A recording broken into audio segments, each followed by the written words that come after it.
Sayali madam, यांच्याकडे पुरावा आहे. जय खानोलकर ह्याच वेळी तुमच्याबरोबर होते आणि त्यांनी गैरवर्तन केलं.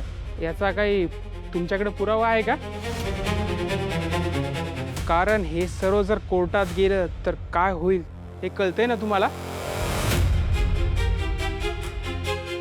हवं तर थोडा वेळ विचार करा आणि तुमचा निर्णय काय मला सांगा, आणि खरं काय ते सांगा.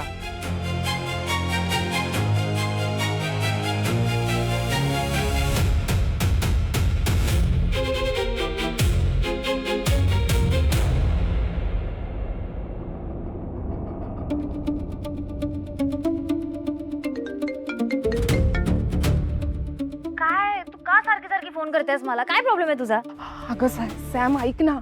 अगं मला पोलिसांनी पकडलंय आणि ना त्यांच्या लक्षात आले की मी खोटं बोलते.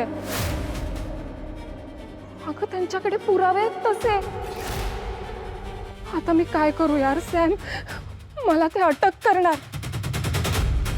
ए हॅलो, हे बघ तू काही कर, मला काय विचारतेस? अगं पण माझं नाव घेऊ नकोस, लक्षात ठेवते. एक काम कर, तू त्यांना सांग की मी हे सगळं पैशांसाठी केलंय. सॅम अगं पण मी जयकडून मला पैसे उकळायचे होते ना, म्हणून मी त्याच्या अगेन्स्ट फेक कंप्लेंट रेज केली आहे. तू हे सांग आणि ऐक, त्यांना सांग की मी ही कंप्लेंट मागे घ्यायला रेडी आहे, मला प्लीज जाऊ द्या. असं सगळं ओव्हर ॲक्टिंग कर, ड्रामा कर, खूप सॉरी सॉरी सॉरी बोल आणि तिथून निघून जा बस. अगं पण मी आता असं कसं सांगणार आहे?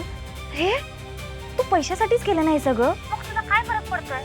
आणि बघ, तू जर हा ड्रामा केलास नंतर मी तुला त्याचे डबल नाही ट्रिपल पैसे देते, पण तू प्लीज हे सगळं कर आणि तिथून निघून जा. सॉरी बोल आणि निघ. ऐक ना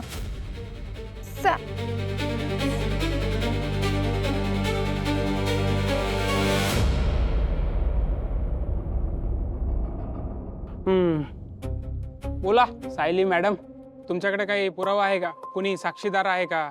काही CCTV फुटेज आहे का? कुणी जय खानोलकर तुमच्याकडे येताना पाहिलंय का? काहीतरी पुरावा असेलच ना, नाहीतर तुम्ही कंप्लेंट करणार नाहीत.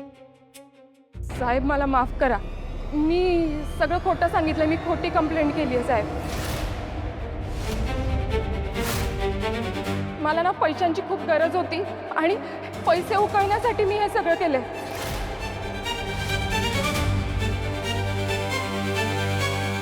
मला माफ करा साहेब, मला माफ करा. मला वाटलंच होतं. यू माझ्या दादाचं लाईफ डिस्ट्रॉय करायला निघालीस पैशांसाठी? गौतम नाही, आपण आपली पातळीने सोडली पाहिजे.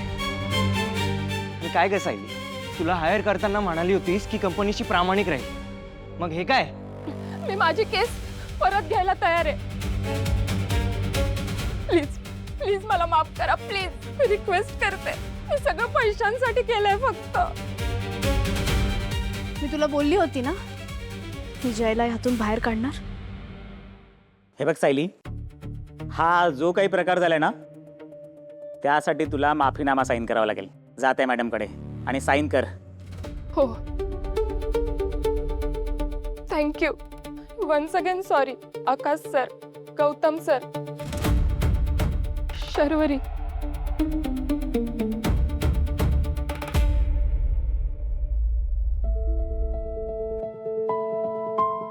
जय खरा होता आणि खऱ्या लोकांसोबत कधीच चुकीचं होत नाही. इन्स्पेक्टर, आम्ही दादाला घरी घेऊन जाऊ शकतो? हो, सर्व प्रोसेस करून तुम्ही जय खानोलकरला घरी घेऊन जाऊ शकता. थँक्यू मॅडम, तुम्ही हिंमत दाखवली म्हणून खरी गोष्ट समोर आली. आणि तुमच्या जागी जर दुसरं कोणी असतं तर स्वतःला बदनामीपासून वाचवायला गप्प बसलं असतं. मिस्टर जय खानोलकर खूप दिवस कोर्टात चक्रा मारत बसले असते आणि तुमच्यामुळे ते आज निर्दोष सुटले आहेत. वेल डन. ओके, खूप लेट झालाय ना, तुम्ही दोघं घरी जा. मी सगळे प्रोसिजर्स कंप्लीट करून दादाला घरी घेऊन जातो. चल, मी तुला घरी सोडतो. अपडेट. Thank you sir.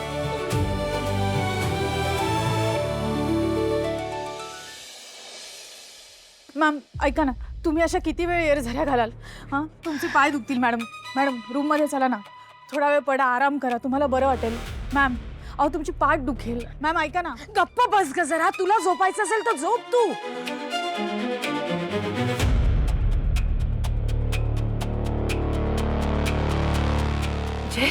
काय झालंय जय? काय झालं एक्झॅक्टली? पोलीस स्टेशन काय तू ओकेस ना? मला कुणी पोलीस स्टेशनला येऊ देत नव्हतं का फोन उचलत नव्हतं? काय झालं काय झालं गौतम पोलीस स्टेशन मध्ये? हा, काय निर्दोष सुटलास की केस चालणार आहे? जय कसा आहेस तू?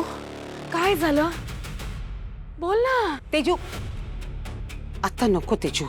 तो आता उत्तर देण्याच्या मनस्थितीत नाहीये. अगं हे सगळे प्रश्न उत्तर आपण नंतर करू शकतो.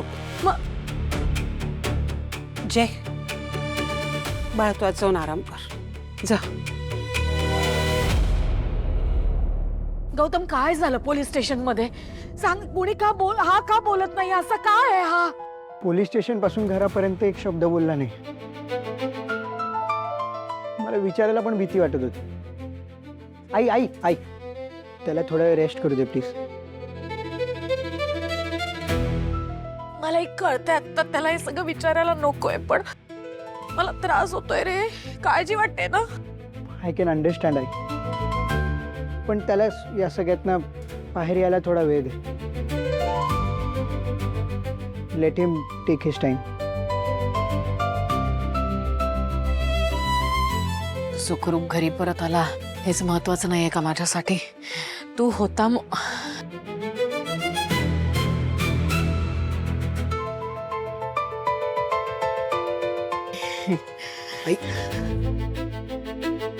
मला तर आता तेजस्विनीचीच काळजी जास्त वाटायला लागलीये. असो, हे सगळं नंतर बघू आपण. देवाची कृपा आहे की जय सुखरूप घरी परत आला. गौतम बाळा जा, तू पण जाऊन आराम कर. जा बाळा. बिंदू जा आराम कर.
तुला लोकेशन पाठवलंय, लगेच भेटायला आहे. हा लगेच.